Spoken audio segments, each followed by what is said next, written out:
Hello guys, gagawin naman natin yung connection ay yung star or yung tinatawag nilang Y connection guys. Tara na guys, simulan na natin. Ito guys yung paano connect, paano gawin yung connection na Y or star. So ganito yun guys.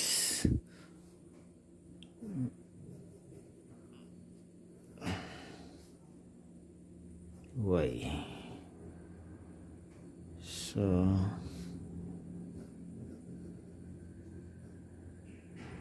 ito yung U natin, VW. So hanapin natin guys yung windings ng U. Tapos U1, U2, V1, V2, saka W1, W2. So ito guys, dito sila lahat tatagpo sa gitna. So hanapin natin guys sa motor yan guys, yung ganito.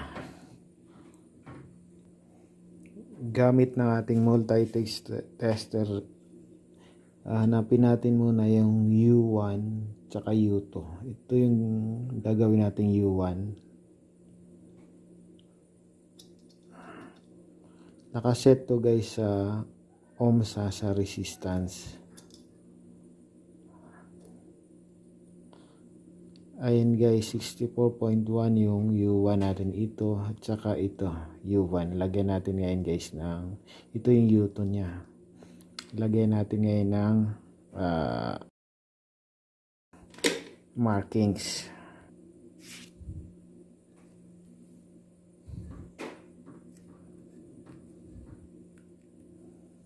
Sunod naman guys yung V1 at saka V2. So B1, B2. Ito yung B1 natin.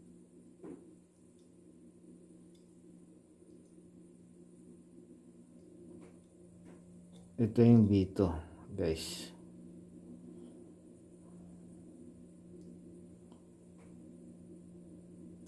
B1, B2. Lagyan nga natin ang markings guys.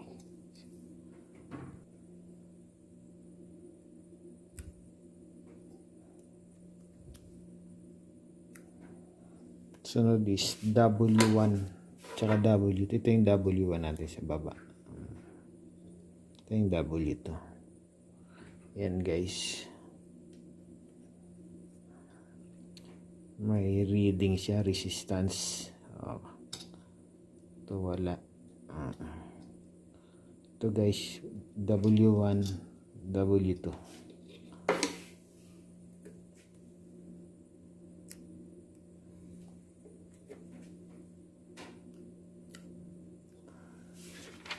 Ayan guys, na yung natin, nakita na. So U1, U2, V1, V2, W1, W2. I-connect natin ngayon guys. Ayan. Yan guys yung star or Y connection.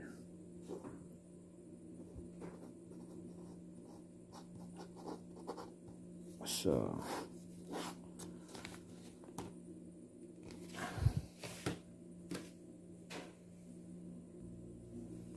ito guys yung pagsasamahin lang natin yan guys. So ayan, na yan guys, star. Yan ang connection ng star. Lagyan natin ng tornilyo.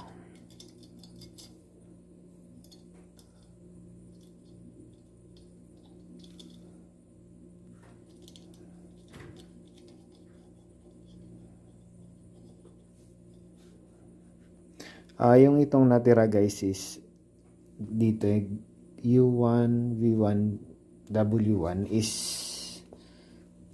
lalagyan natin yan ng wire, yung connection.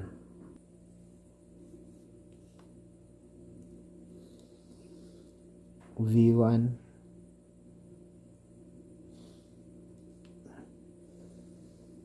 U1, W1. So lagyan natin dito ng capacitor.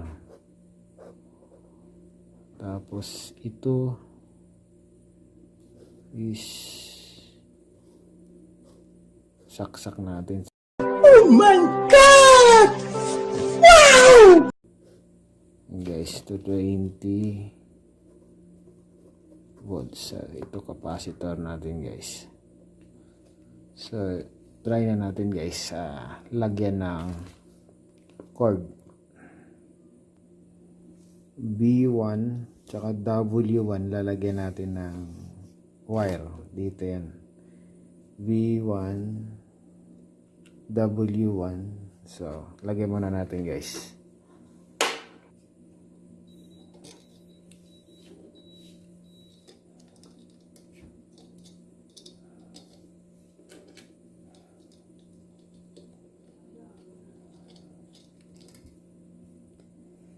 Tapos yung capacitor guys dito sa W1 saka U1 kabit natin guys. Ito yung capacitor natin. U1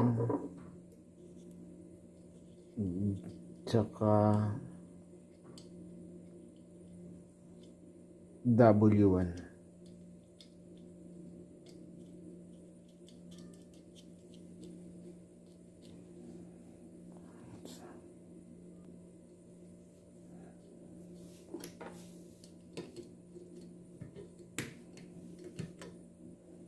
So okay na guys, ngayon i-try na natin yung wiring natin. Ito guys yung sasaksak natin to sa supply.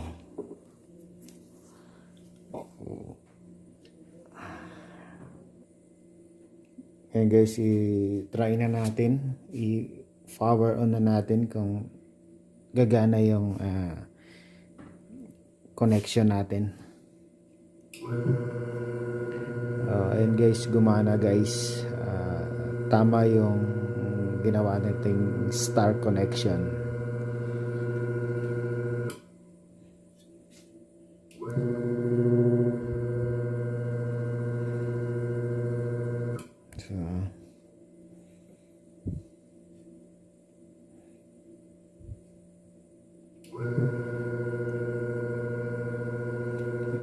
Thank you guys for watching sa video natin. Maraming salamat. God bless.